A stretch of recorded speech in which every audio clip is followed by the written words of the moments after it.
Welcome to the Tech Talks Daily Podcast, where you can learn and be inspired by real-world examples of how technology is transforming businesses and reshaping industries in a language everyone can understand. Here is your host, Neil C. Hughes.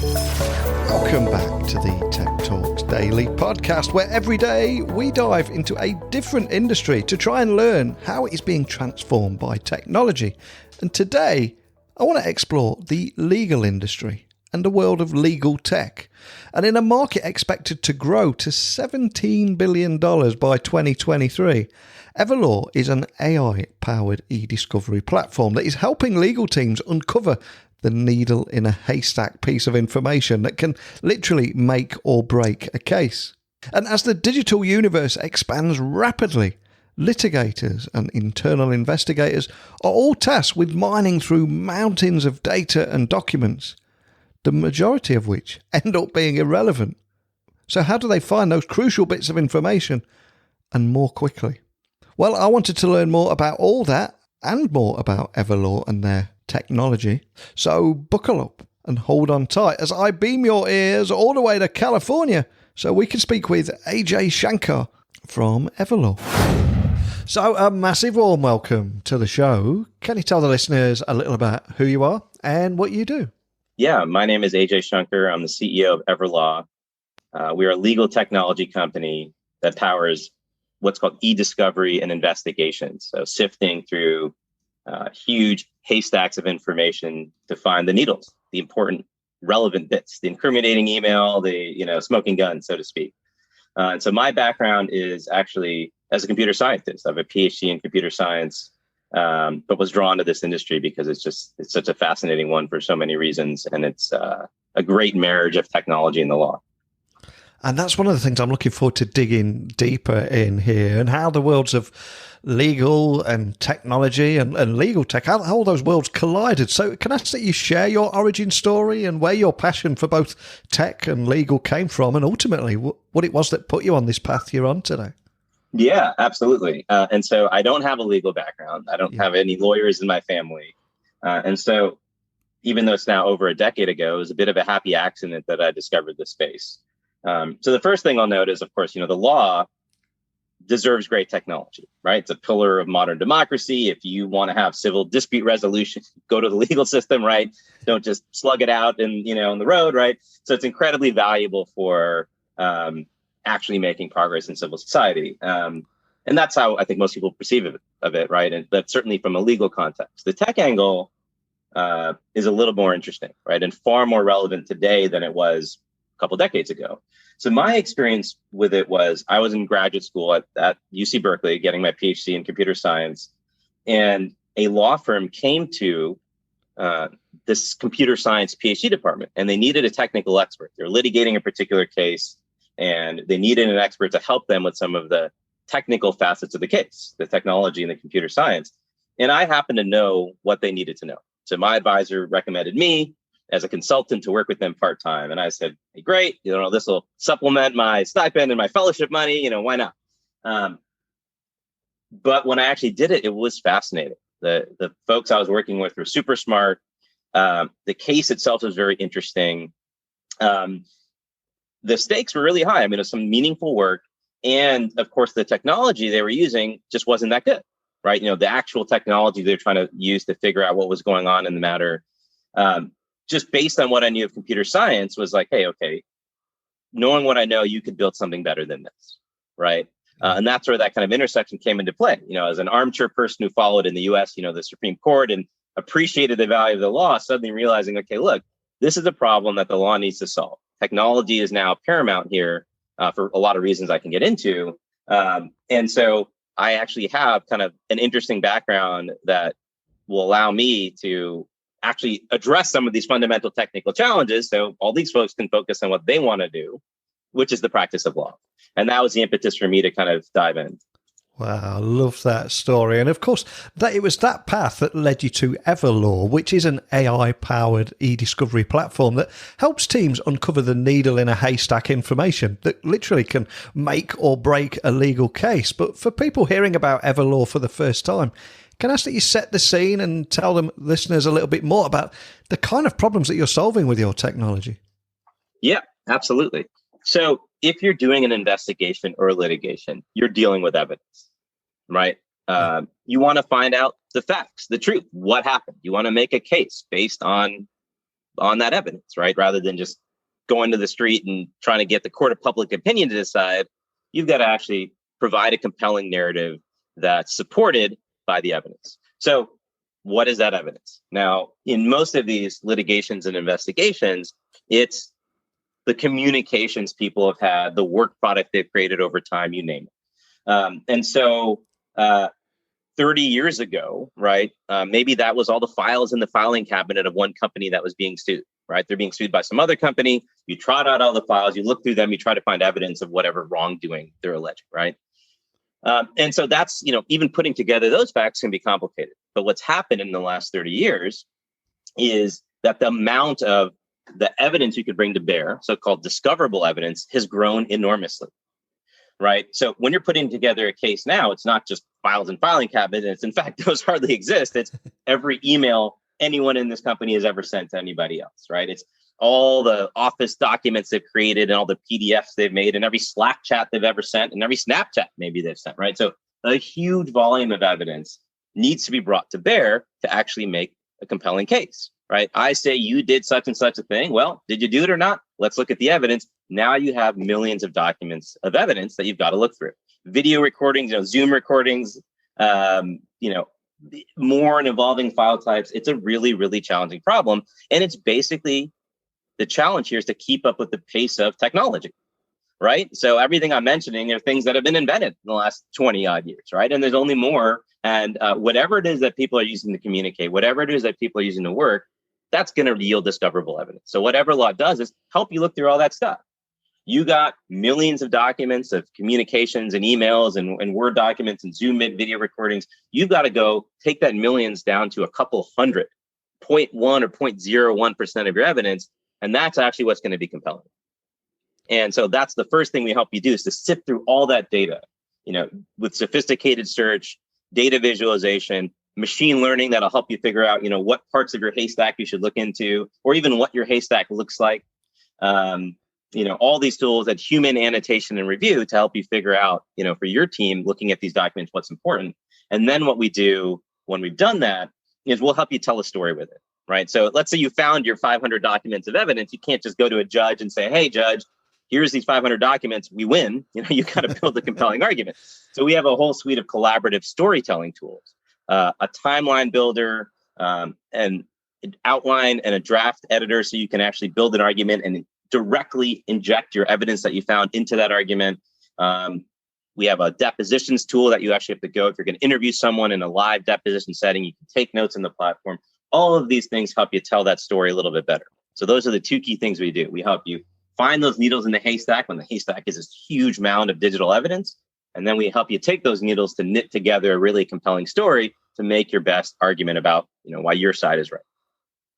And when I was preparing to speak with you today, I was doing a little research on the internet, and I quickly learned that Everlaw has actually helped free unfairly convicted prisoners, investigate naval shipyard pollution, and bring justice to victims of the opioid epidemic and California's deadly wildfires. And they were just a couple of examples that I was quickly able to find. But do you have any use cases you can share that will just bring to life the kind of thing that we're talking about here? Yeah, absolutely. And so we're proud of that work, of course. So look, the bread and butter of this kind of work is civil disputes, big corporation A suing corporation D, whatnot. This is how you resolve those disputes, right? But there are also a lot of societally relevant motions going on, right? And so you mentioned a couple that are handled through the court system, right? So you mentioned the opioids challenges, the states, the United States, many of the state attorneys generals working together to hold some pharmaceutical companies accountable.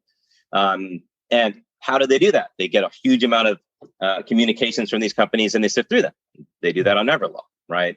And so similarly with the California wildfires, right? That was another one where, many, many folks needed some recourse, right? As a broad class of folks who were affected by these fires, what do they do to show if there's negligence or not? They use a tool like Everlaw. So within the court system, there's lots of cases that people have read about that are actually being litigated, through Everlaw to find that evidence.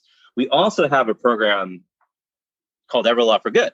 So, and the idea with that program is if you can't afford to use Everlaw, or if your use case isn't strictly a legal one, but you still can benefit from the tools that we offer, and in a way that's kind of contributing to society, we'll give Everlaw to you for free, right? And so one example is the San Francisco Chronicle used Everlaw to investigate toxic radioactive contamination of old Navy bases, right? So they combed through thousands of pages of technical naval documents from all these different agencies and put together a story, an investigative journalism piece using Everlaw, right? So we have a whole program for investigative journalists to use Everlaw for free, right? Another one is nonprofit. So there are certainly law firms that work with indigent capital clients, right? Clients that can't afford expensive representation, right? These are clients that are on death row, right? They're dealing with large cases, decades of documents, tons of audio and video. They need to review that information quickly. And this is Phillips Black is one firm we work with here, where they're part of our Everlaw for Good program. And as a nonprofit, again, they get to use Everlaw for free to do this kind of work against much bigger and better funded institutions typically. So in our goal, the way we think about it is we want to promote justice by illuminating truth, right? We think that justice depends on this truth. Everlaw is a truth-finding machine. We help you find what actually happened. And if you can afford those services, that's wonderful. That's most of our clients. Of course, that's what pays the bills. But in those cases where you can't, we do have an avenue for you with Everlaw for Good, where you can apply to be part of that program and still get to use the power of Everlaw for free. I was going to say, who uses Everlaw? Who are your customers? What market are you aimed at? But it seems to be right across the board, right? Yeah, absolutely. Global law firms like Orrick and McFarland's, all 50 U.S. State attorneys general, all kinds of corporations, state and local municipalities. So there's lots and lots of users. Everyone's got to comply with the law, right? Yeah. And so that's a good thing. And then on that Everlaw for Good side, everyone from the ACLU of Louisiana working with their Justice Lab. I mentioned, SF Chronicle. Orrick has a big pro bono program that they've used Everlaw to work with, specifically on cases like the U.S. government's withdrawal from the Paris Climate Accord, right? So any of these things, it turns out there's lots of avenues for folks to use us. So we have hundreds and hundreds of clients spanning law firms, corporate entities, state and local governments, the federal government, the U.S. Department of Justice is a client, the Department of Transportation is a client, and then the kind of nonprofit and investigative journalist ecosystem using us through Everlaw for Good. Love that. And there is a lot of hype around legal tech at the moment and how it's transforming an entire industry. But as someone that's working in that, what is the state of technology in the legal industry from what you're seeing? And what are the complexities of investigations and discovery in this digital age that we're all in now? Yeah. So what you're seeing is totally correct. The legal industry is absolutely undergoing a transformation in terms of technology. As is every other industry, right? So, when you think 30 years ago, 40 years ago, which in the history of commerce is not a very long time, but certainly it's been a massive transformation in the way people work, the way people communicate, the way people create work product. And if you recall from, how I was describing what we do, anytime that changes, anytime people change how they work and communicate, the legal industry needs to adapt. Because if you're litigating or investigating something, you need to go to where the data is, where the evidence is, right? And that is in these new and richer forms of communication. So keeping up is a matter of, first of all, understanding all these forms of communication, being able to handle them, but then also dealing with these second order problems like this volume, the scale of the data, right? It's so much bigger now than it was before. You've got to make sense of all of it. And so more now than ever before, the emphasis in legal tech is on the tech part, right? All the biggest challenges that the industry is facing, big data at scale and artificial intelligence and real-time collaboration, right? These are all technical problems. And so it's a very interesting field to be in right now because it's changing as rapidly as technology is changing, with salted on top some extra challenges around the complexity of the matters, the size of the data, and even the collaborative environment, right? So law is a super collaborative environment, right? So you think about within a law firm, you have a whole ecosystem of people working together. In the US, it's, partners working with associates, but also working with paralegals and litigation support folks and the IT staff and in-house counsel at the corporation that's their client and outside experts. All of those folks need to work together. Certainly with COVID and remote work, that's been amplified. But even before that, there's different geographies, round the clock work, et cetera. And so coordinating cases of the magnitude that we see today requires all this effort and sophistication. And that's another really rich area for innovation in the law, is how people work together. So that's another thing, as I said, with our story building tools and our collaborative features, has been really exciting to see people embracing not just, hey, look, I can find some slightly better needles in the haystack, which is certainly important, but I can work with my team that much better to build a compelling argument, no matter where they are or who they are. So that's another avenue I think we're seeing massive innovation in the industry. And I think since the dawn of time, legal teams have always been challenged to uncover that needle in a haystack of information. But like you said, we now have more data than ever before, and it's simply just not realistic. But I'm curious, for any legal teams listening, do you have any stats that you could possibly share around how many documents your technology can help process when compared to the more traditional methods? Yeah. So historically, this is a transition, and that's happened in many industries, but historically, the industry has been based on on-premises technology, right? Buying servers, installing software. And the challenge with that is it's an industry with a lot of bursty data. You get huge volumes of data one day and it disappears the next day. You've got to be able to handle all of that. That's kind of hard to do in an on-premises environment where you've bought a fixed number of servers and you got to make them last for several years, et cetera. So Everlaw is a cloud native technology. We're built in the cloud, and that means we scale up and scale down with the clients, right? If you have a huge volume of data, no problem. Spin up 200 processors to work through it super fast, rather than saying, well, you got to line them up in order in the 3 servers you purchased with us, right? You never have to think about that as a client. And so that's really kind of adapting to the needs of these modern clients in a very powerful way, right? And so we can, for instance, process almost 1 million documents an hour. If a client comes to us and says, we got this big document trench, 2 million documents, normally that would take them a week to load up. We'll say, in 2 hours, in 3 hours, you're in there reviewing those documents, right, in the system. So it's really, really powerful in that regard. In terms of that immediacy of getting data in, especially because, if you think about this, I've just made this argument, which is true, the volume of data has grown exponentially, right, in the last several, couple decades. But legal budgets and the size of legal teams have not grown exponentially, right? You don't have 2,000 person legal teams working on matters. You have the same size team. So what needs to cover the gap there is the technology like ours that can load that many more documents that much faster, provide them an environment where you can work that much better together to get the results that you need. And so in terms of scale, processing up to 1 million documents an hour, hosting terabytes and petabytes of data in these massive cases. Some of these big cases have close to 100 million documents, right? Unfathomable a couple of decades ago, but now we're seeing that, right? And so Everlaw is engineered to handle that and going beyond that as case volumes continue to grow. Wow, it's incredible to think that a couple of decades ago there was offices just full of boxes of paper, and now within 2 hours it's all online. It's phenomenal. Yeah. But I'm curious, looking forward, what does the future hold for the legal industry, especially around cloud-based e-discovery solutions? How do you see this evolving in the industry? Yeah, so number one, as I mentioned, our job is to keep up with everything else that's going on, right? Whatever ways clients are communicating and working together is a way that we're going to have to support, right? Because if they're doing something, it's going to be discoverable. And so the challenge there is, it's kind of an exciting, right? It's an evergreen challenge, right? Our job is to ensure that we're ahead of the game on all the innovations the rest of the world is working on in terms of how they work. And so that is going to be a constant evolution, right? In terms of innovating in that regard. And certainly being in the cloud is essential there. And one of the main reasons is, of course, that much of our clients' data is in the cloud already. Of course, we handle everything from scanned paper documents that we OCR to copying data from local file servers into the system. But more and more, starting with Office 365 and going beyond that, your data is already in the cloud.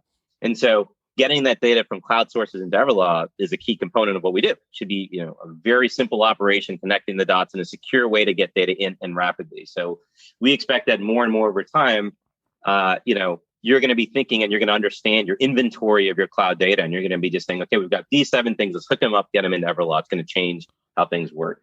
There'll be new communication paradigms, right? So chat is a huge thing now. It wasn't a huge thing even 10, 15 years ago when email was the primary form of communication. Chat requires a different way of looking at the data, different viewers of chats, for instance, and different ways to think about, what's a document when you've got a lot of instant messages, right? You have to reinvent things like that. Richer analyses on communication, things like that. And now video, right? So we have very rich video support. We'll transcribe using AI, what you're saying into text that's searchable, right? You can play your video and scrub through your video in the platform. That's another evolving technology, right? Certainly accelerated by remote work and COVID. So what's next? It's hard to say, right? Because the industry is going to innovate in whatever direction it's going to go, meaning the technology industry is in a broader sense. And so I know that, our job is to be ahead of those trends and be building up the technology so that you as a legal professional never have to wonder, gosh, there's this new thing. What do I do? We're going to hopefully tell you, well, we already handle it and it's going to make your life easier. So I think there's lots of directions in that regard. And we've got all kinds of things coming out in terms of, our collaborative story builder suite of tools and, better visualizations and artificial intelligence. And certainly another area we hadn't touched upon today, but security. Security is super paramount here. We're at the forefront of the industry there. We suspect that'll continue to be a key focus for clients because of just the volume and range of cyber attacks that we're seeing from unprotected sources of data. Well, we started our conversation today talking about your origin story, learning about the legal tech industry, how you're helping and the future of that industry. But before I let you go, I would now like to ask you if there was a particular song or piece of music that has inspired you in your career, been the soundtrack to your career in tech, or just helps you get your head in the zone before going in a big meeting or going on stage. Is there a particular song that's important to you and why? And we'll add it to our Spotify playlist. Oh, man. This is such a tough question. I am certainly a really big music fan. And, before I gave all my CDs away, I owned thousands of CDs. Now it's all digital. So asking me to pick one song is really, really hard, covering, the decades and decades. But in the interest of giving you an answer here, I'll pick one. Yeah. I guess at this point, an oldie but goodie, which is The Obvious Child by Paul Simon on Rhythm of the Saints, which is the album he put out after Graceland, which is the Grammy award-winning album, but this is the album after that. I don't know exactly why it's so great, but it spans in the story and the lyrics of that song, someone growing up and getting older and having kids, very eloquently in a way that, I've experienced, right? So when I started Everlaw, I didn't have any kids. Now I have 3 lovely daughters, right? And so for me, actually experiencing life through the lens of this company and what we're trying to do, I think that's a song that certainly resonates with me and, keeps me going. No, that is a beautiful song, a beautiful answer, the reasons behind it, and a great album too. So thank you. That will have pride of place on the Spotify playlist. But before I do let you go, for anyone wanting to find out more about Everlaw, the work that you're doing, how to contact your team, what's the best place to start? Yeah. The best place to start is everlaw.com, certainly. I have a Twitter presence at AJ Shankar, AJSHANKAR, but I can't say that I'm a Twitter maven. But on the website, you'll find much more about the product. If you think you're have a suitable use case for Everlaw for good, if you're an educator, an investigative journalist, do nonprofit or pro bono work, you can see from Everlaw.com or Everlaw for Good page, and that's one way. And you can submit a request there. Of course, on the commercial side, all the information is there that you want to know about what we do and much more about the company as well. Well, I read recently that the market is expected to grow to $17 billion by 2023. And as that digital universe expands rapidly, it's litigators and internal investigators that are tasked with mining through mountains and mountains of data and documents, the majority of which just end up being irrelevant. So the work that you're doing here and how you're using technology to find the useful information in those huge treasure troves or giant haystacks is phenomenal. But more than anything, thank you for coming on and sharing that, but also your story. Thank you so much. Absolutely. Thanks so much, Neil. Really appreciate the opportunity. So with their technology, Everlaw can process up to 500,000 documents per hour and is 5 times faster than their nearest cloud competitor, with its largest case actually reaching 68 million documents. It's mind-blowing, isn't it? And both data stored and the number of cases on the platform have more than doubled year on year. And for me, that really hammers home the increasing amount of data that we have everywhere in every industry and the need to find that important information that's hidden deep inside the proverbial haystack. And as always, wherever you listen to this podcast, I'd love to hear your take on anything that we've spoken about today or in a previous episode, or even if you've just got a question, or would you like to come on the podcast, email me, techblogwriter@outlook.com. My website is techblogwriter.co.uk, and you can get me on Twitter and LinkedIn at Neil C. Hughes. And please remember, if you listen on Apple Podcasts, please leave a rating and review, as it really does help support the podcast in the dreaded battle of the algorithms, and I really appreciate it. Other than that, a huge thank you for listening as always, and until next time, don't be a stranger. Thank you for listening to the Tech Talks Daily Podcast with Neil C. Hughes. Remember, technology works best when it brings people together.